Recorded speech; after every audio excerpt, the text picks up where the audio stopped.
warahmatullahi wabarakatuh. Halo semuanya, perkenalkan aku Renita Amelia Riyadi, mahasiswi jurusan Teknologi Pendidikan, Fakultas Keguruan dan Ilmu Pendidikan Universitas Lambung Mangkurat.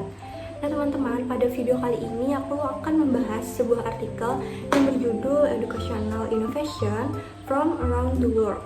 Nah, pernah nggak sih kalian kepikiran kenapa sistem pendidikan itu di berbagai negara selalu berbeda-beda, tetapi semuanya sama-sama lagi berubah? Nah, artikel ini membahas satu hal penting di mana inovasi pendidikan itu lagi terjadi di seluruh dunia, tetapi bentuknya tidak akan pernah sama. Kita sekarang hidup di era yang serba cepat, teknologi berkembang, informasi gampang diakses, dan kebutuhan skill juga berubah. Masalahnya, sistem pendidikan kita saat ini masih banyak yang pakai cara lama. Makanya, menurut penulis, inovasi itu bukan lagi pilihan, tetapi kebutuhan. Tapi menariknya, inovasi ini tidak bisa asal ditiru karena setiap negara punya budaya yang berbeda, kondisi yang berbeda, dan juga tantangan yang berbeda. Metode penelitian pada artikel ini tidak menggunakan eksperimen langsung, tetapi mengumpulkan berbagai contoh inovasi dari berbagai negara, kemudian dianalisis secara menyeluruh. Jadi, kita bisa lihat gambaran besarnya, bukan cuma dari satu kasus saja. Nah, ini bagian penting dari artikel ini. Jadi, penulis sebenarnya membagi inovasi menjadi 11 aspek. Tapi, kalau diringkas, ada beberapa hal besar yang bisa kita tangkap. Pertama, cara belajar sudah berubah. Sekarang, pembelajaran tidak lagi fokus ke guru, tetapi ke siswa. Siswa dituntut lebih aktif, kritis, dan juga mandiri. Dan yang kedua, teknologi menjadi penggerak. Internet, e-learning, sampai AI mulai masuk ke pendidikan. Tetapi, teknologi itu cuma alat, bukan solusi utama. Ketiga, setiap negara punya cara tersendiri. Ada yang menggunakan MOOCs, ada yang fokus ke personalized learning.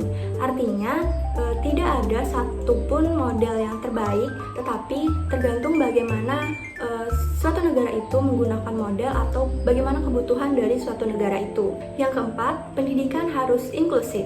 Semua orang, termasuk penyandang disabilitas, harus punya akses ke pendidikan.